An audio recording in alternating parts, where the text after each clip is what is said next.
안녕하세요. 사연을 부탁해입니다. 오늘의 사연을 소개하겠습니다. 어느 날 아들이 집에 들어오자마자 말을 꺼냈습니다. 엄마, 지금 현영이 만나고 오는 길인데 제가 가빈이 얘기했어요. 가빈이 얘기라니? 무슨 얘기? 그게 가빈이가 입양됐다는 거 말해야 하는 거 아니냐고 제가 며칠 전에 여쭤봤잖아요. 아, 그거. 그렇지. 니들 결혼해야 하는데 말은 해야 하는 게 맞는 거지. 근데 현영이는 그 얘기 듣고 별말 없었어? 제가 걱정 섞인 눈으로 아들을 바라봤는데요. 다행히 아들이 대수롭지 않게 대답했습니다. 처음에는 조금 놀라는 것 같았는데 나중에는 별로 신경 안 쓰는 것 같았어요. 그래? 별로 신경 안 썼다고? 그냥 미리 말해줘서 고맙다고만 했어요. 혹시나 나중에 우리 가빈이 무시하고 그러는 건 아니겠지? 엄마, 현영이가 살가운 성격은 아니지만 그렇다고 개념이 없거나 그렇진 않아요. 내가 다시 말하지만 우리 가빈이는 내 배 아파 낳은 내 딸이나 마찬가지야. 사실 네가 현영이한테 결혼 전에 알려야 하는 거 아니냐고 해서 그걸 굳이 알려야 하나 기분이 좋진 않았는데 네 말대로 결혼할 사이니 알고는 있어야 하는 거니까 알리라고 한 것뿐이니까 나중에 현영이가 우리 가빈이한테 말실수하거나 그러지 않게.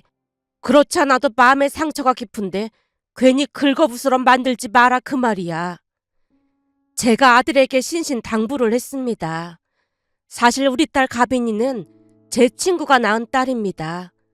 가빈이 생부가 다른 여자와 눈이 맞아서 집을 나가버린 뒤 가빈이를 생모 혼자 키웠거든요. 우리 집 가까이에 살다 보니 오며 가며 제게 가빈이를 자주 부탁했어요. 결혼 후 저는 회사를 그만두고 전업주부를 하고 있었으니까요. 그에 비해 가빈이 생모는 혼자 가빈이를 키워야 했으니 친구로서 충분히 도와줄 수 있다고 생각했습니다. 그렇게 가빈이가 학교에 들어가서도 한동안 제가 가빈이를 돌봐줬어요. 그러던 어느 날은 청천벽력 같은 소식이 들려왔습니다.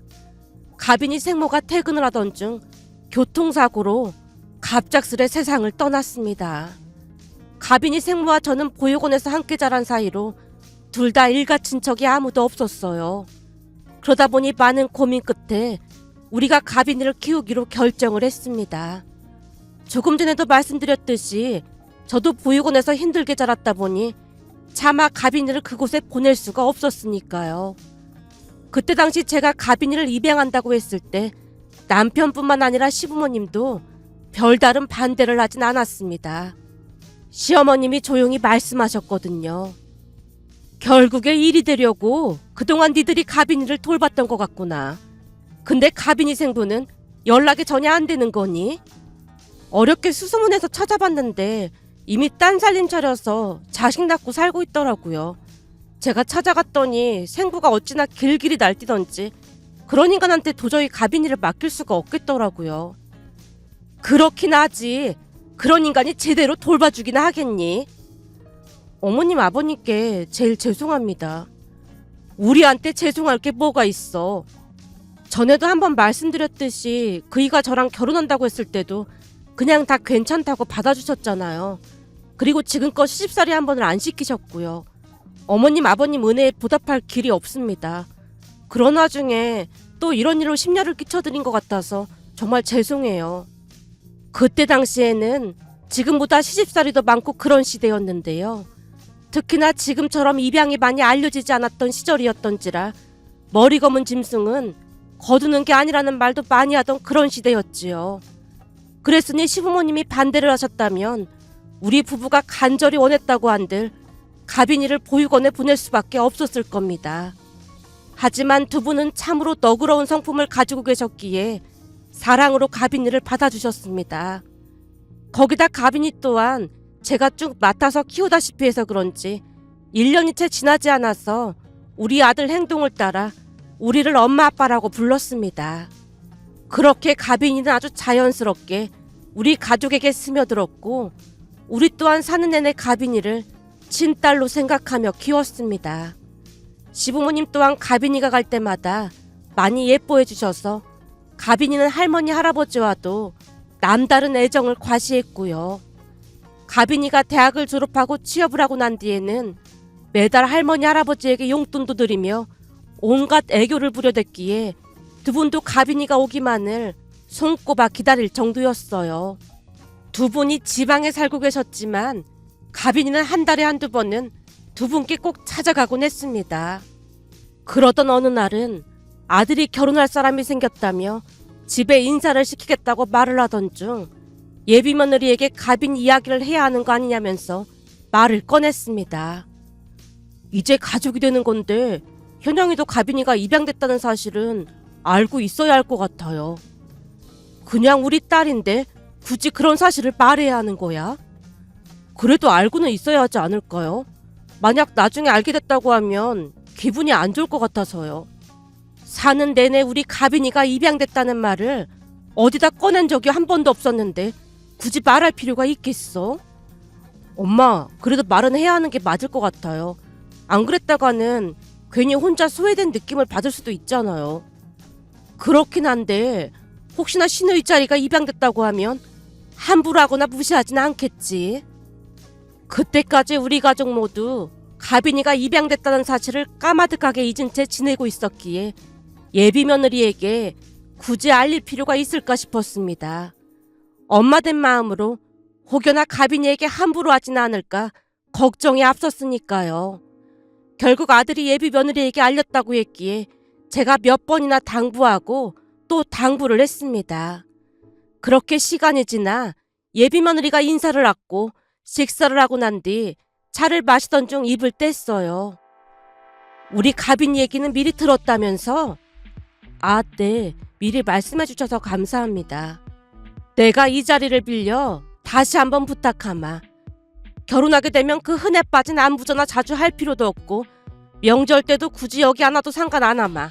한마디로 결혼해서 니들 가정을 이루는 거니 니들만 알아서 잘 살면 우리는 아무것도 상관 안 할 참이야.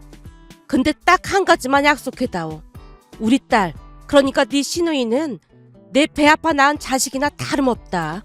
그러니까 그것만 명심해다오. 내 말 무슨 말인지 알겠니? 제가 예비 며느리에게 신신당부를 하자 딸이 조용히 말렸습니다.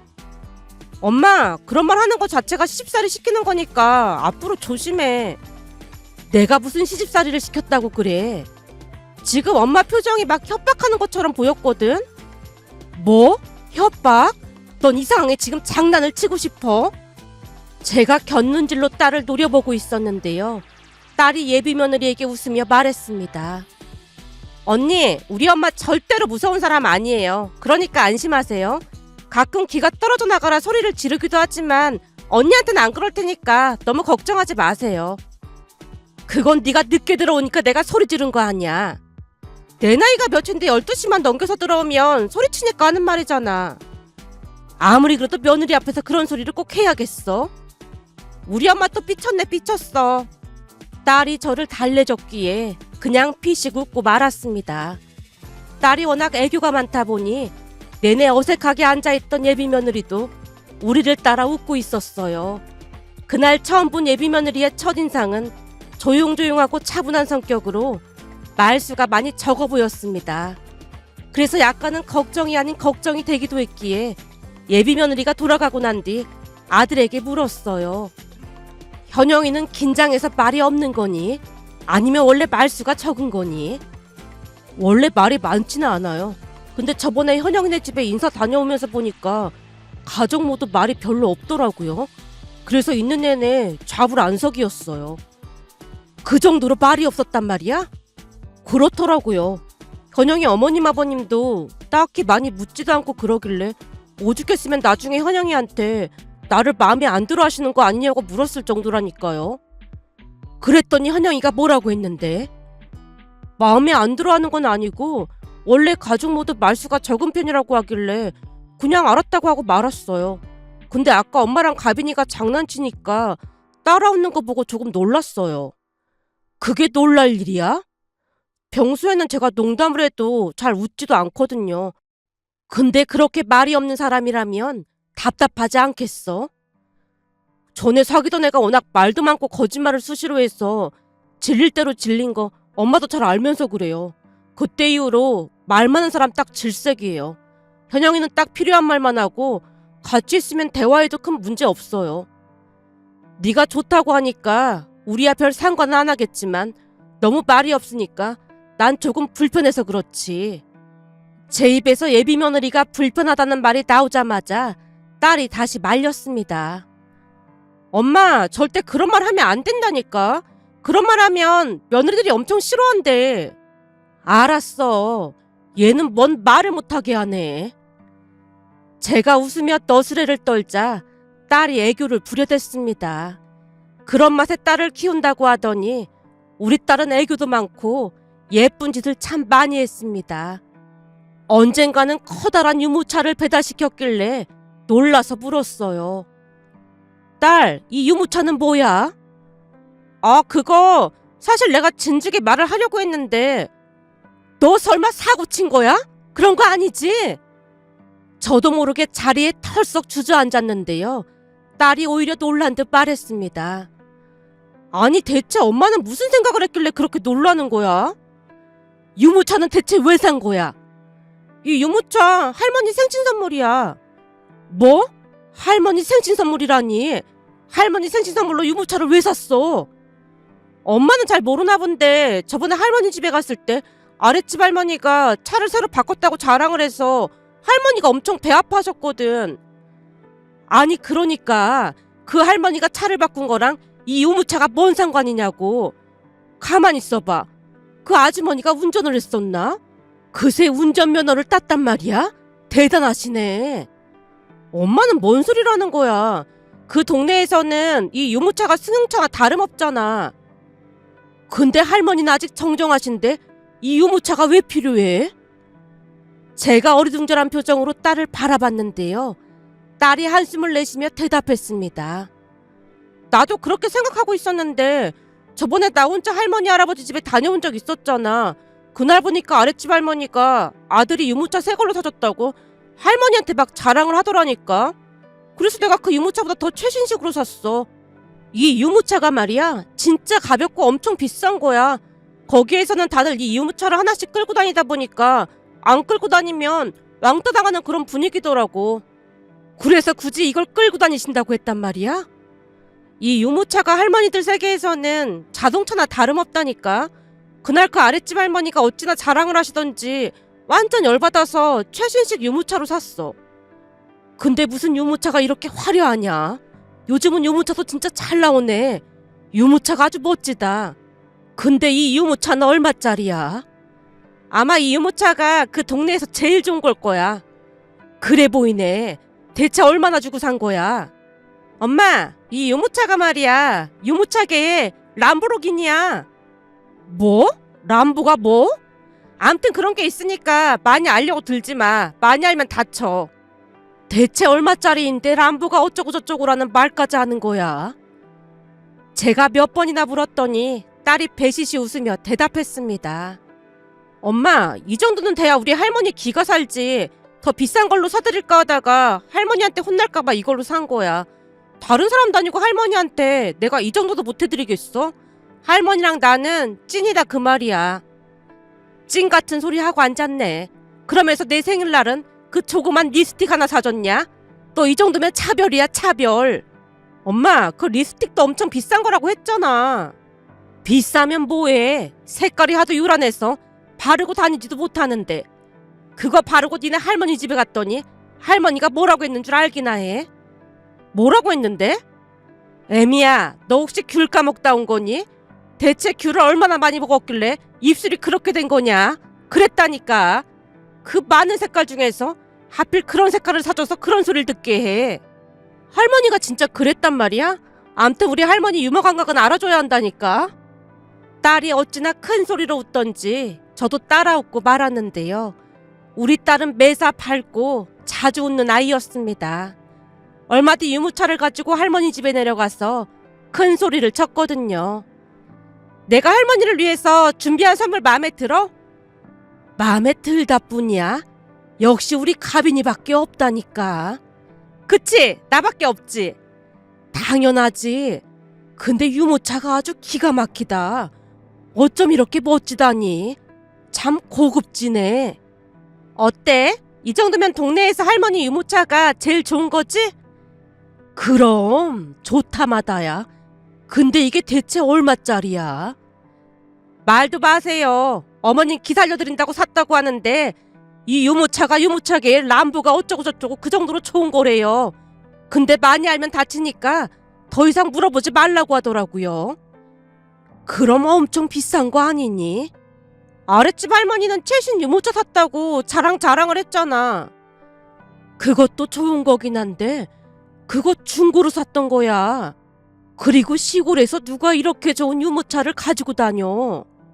시어머님의 입이 다물어지지 않고 있었는데요. 딸이 또다시 큰 소리를 쳤습니다. 할머니 기죽지 말라고 사드린 거니까 어디 가서든 할머니가 대장해. 알았지? 그래도 너무 비싸잖아. 할머니를 위해서 손녀가 이 정도도 못 해드리겠어? 하나도 안 아까우니까 걱정하지 말고 운전이나 잘하고 다녀. 혹시 고장나면 더 좋은 걸로 사드리려니까 걱정하지 말고. 그날 시어머님과 딸은 유모차를 가지고 위풍당당한 모습으로 동네를 한 바퀴 돌았는데요. 동네 분들이 유모차를 구경하고 난리도 아니었습니다. 그 모습에 남편과 제가 터져나오려는 웃음을 참느라 얼마나 애썼는지 모른답니다. 그렇게 얼마 뒤 아들과 며느리는 결혼을 했고 가깝지도 않은, 그렇다고 멀지도 않은 그냥 적당한 거리를 유지한 채 살았습니다. 그러던 중 며느리가 임신을 했다는 말에 아들에게 용돈을 몇 번 보내줬고 출산을 했을 때는 산후조리에 보태라고 돈을 주고 왔습니다. 그 뒤에는 손주를 보여준다며 가끔 집에 놀러와서 반갑게 맞아줬는데 손주가 참 예쁘긴 했습니다. 우리 딸도 조카가 예뻤던지 눈을 떼지 못하고 있자 며느리도 참 좋아했고요. 그리고 얼마 뒤에는 사진을 촬영한다고 분주했습니다. 그래도 그때쯤은 우리랑 가까워졌다고 생각을 했던 것인지 사진이 나올 때마다 며느리가 찾아와서 보여줬습니다. 사진이 아주 잘 나왔구나. 네, 친구가 사진관을 운영해서 촬영해줬어요. 친구가 사진관을 운영해? 아버지가 하던 걸 물려받는다고 같이 하고 있거든요. 아주 잘 됐구나. 어쩐지 사진이 뭔가 다르다 싶었어. 예쁜 사진이 워낙 많다 보니까 제가 칭찬을 하고 있었는데요. 며느리가 궁금한 듯 말을 꺼냈습니다. 어머님, 이 사람 돌 때 찍은 사진 있죠? 구경할 수 있을까요? 그럼 있지. 잠깐만 기다려봐라. 가지고 올게.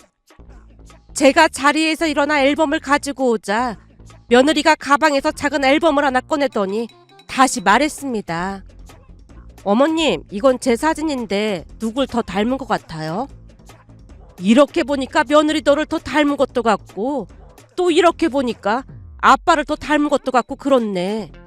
그렇죠. 신기한 것 같아요. 며느리와 이런저런 이야기를 하면서 오랜만에 앨범을 구경하고 있었는데요. 함께 앨범을 구경하던 딸이 혼자 소리처럼 푸념을 했습니다. 사진이 많이 있어서 나중에 가람이한테 말해주기도 좋겠네요.